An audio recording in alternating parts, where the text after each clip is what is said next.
In this video, I will show you how to create this stylized fantasy axe from start to finish. I'm gonna use this reference I drew for a tank type RPG character. So let's begin.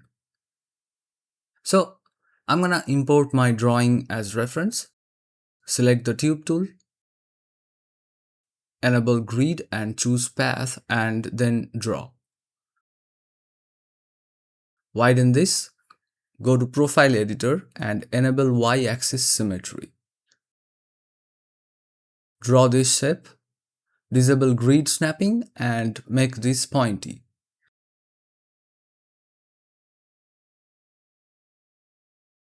Then I'm gonna start to add points to match the curve of the blade.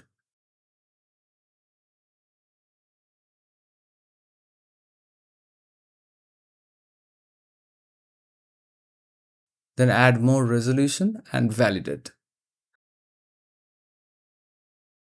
Now select the trim tool, pick rectangular selection and trim this back part. Use line to trim this top and bottom part of the blade and use the polygon selection for trimming this part.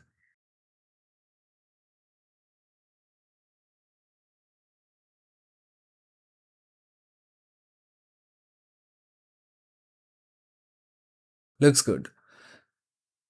I'm gonna make the blade thinner. Add a box for this part and match the reference by using these points.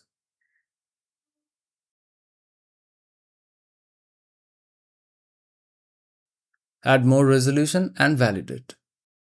For the wooden handle, use the tube tool. Adjust the thickness using the radius. Add more resolution and validate. Then I'm going to use the lathe tool for this part. So I'll create this shape like this by adding these points. Now adjust the shape and add more resolution. For the bottom cap, add a cylinder and taper it like this.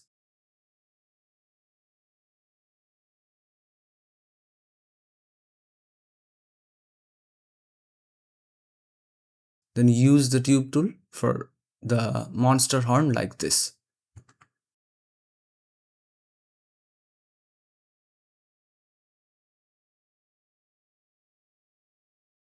Now I'm going to add a simple cylinder for the rivet. Here, it's a good idea to apply different matte cap for better visibility and separation of objects. Then clone it, add a sphere for the tooth, then use move brush to make it pointy and to tweak the shape.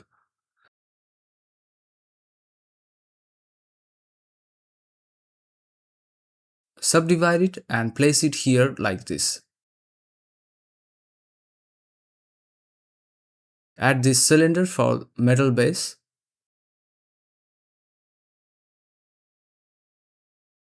Add another cylinder, enable hole. This is going to be the strap. Clone it a few times. Then use the trim tool for these diagonal cuts. It makes the shapes more interesting and natural. For the ornamental piece, I'm gonna add a plane. Subdivide it for more resolution. Then use the mask tool to draw this shape.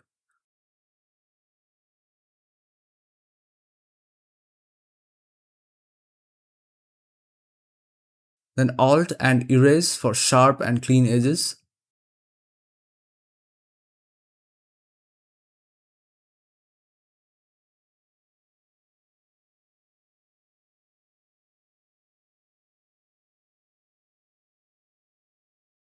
Then extract the masked area with thickness. Now delete the plane and place this piece here. I'm gonna select all the metal pieces and apply another matte cap to them. So the blockout is done and now it's time to add details. I'm using Michael Vicente's free orb brushes. So I'm gonna voxel remesh at high resolution and start adding these bevels with the flatten brush.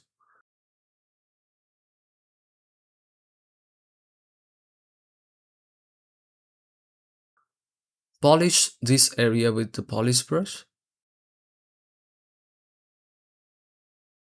Then start adding these bevels again. It makes the object look more natural by removing these sharp, unnatural edges.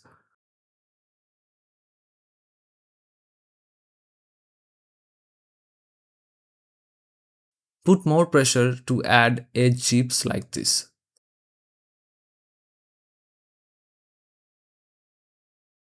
Notice that I'm also trying to vary the thickness of the bevel.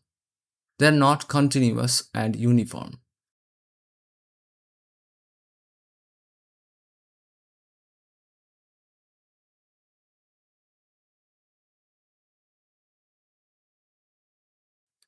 Polish this area as well. Using the trim tool to make this damage. Then voxel remesh and add smaller bevels.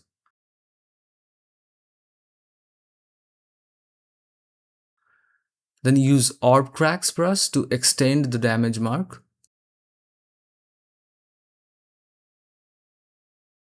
Adding these smaller chips on the surface and also using the orb slash brushes to add more damages.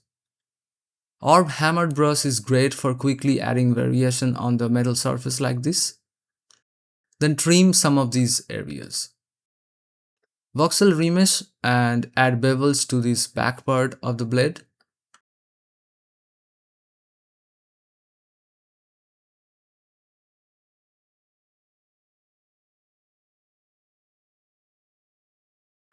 You can add those hammered effects with polish brush as well. Looks very natural.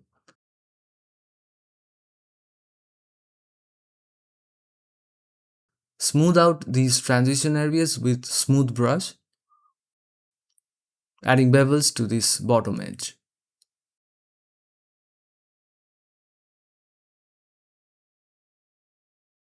Next, I'm gonna isolate the ornamental piece and start to add thick bevels with the flattened brush.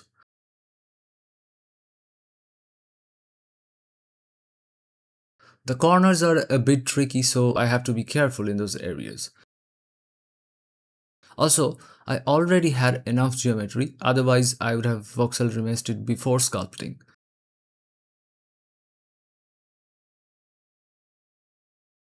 Next, I'm gonna start to add those hammered effects with the polish brush.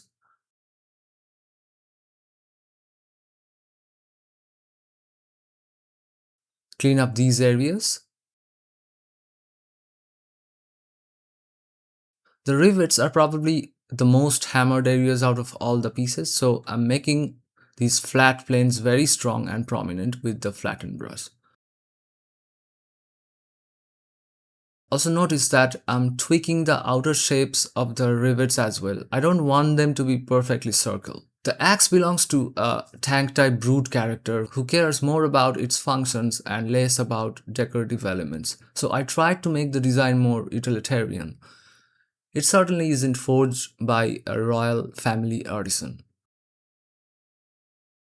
Adding the hammered effect with the polish brush and more bevels to the bottom edge.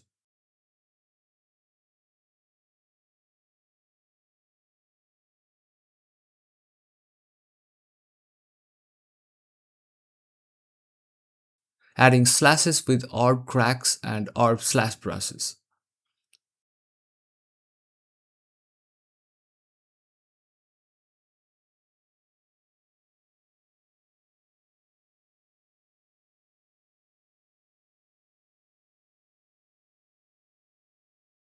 For the bottom cap, I'm gonna do the same thing. Also, I'm not gonna add too many details down here.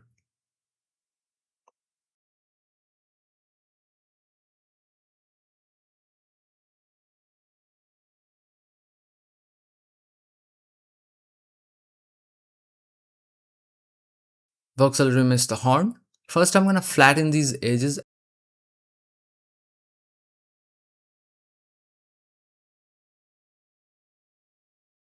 and then add these marks with orb cracks. Here, I'm trying to maintain the original silhouette of the horn, so all the details are inside.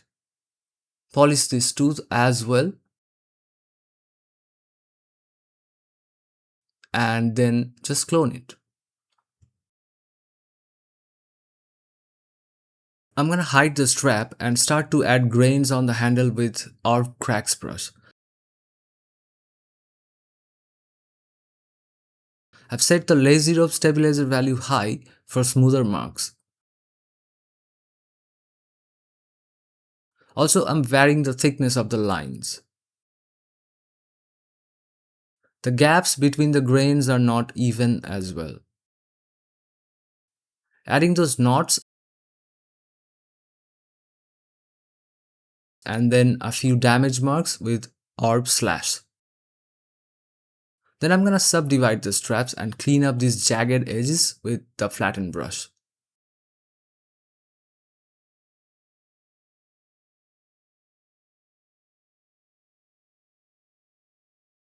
Then with my cloth brush, I'm adding wrinkles like this.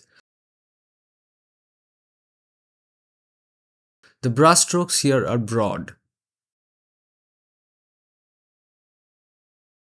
I'm sculpting peaks and valleys and keeping the whole thing simple.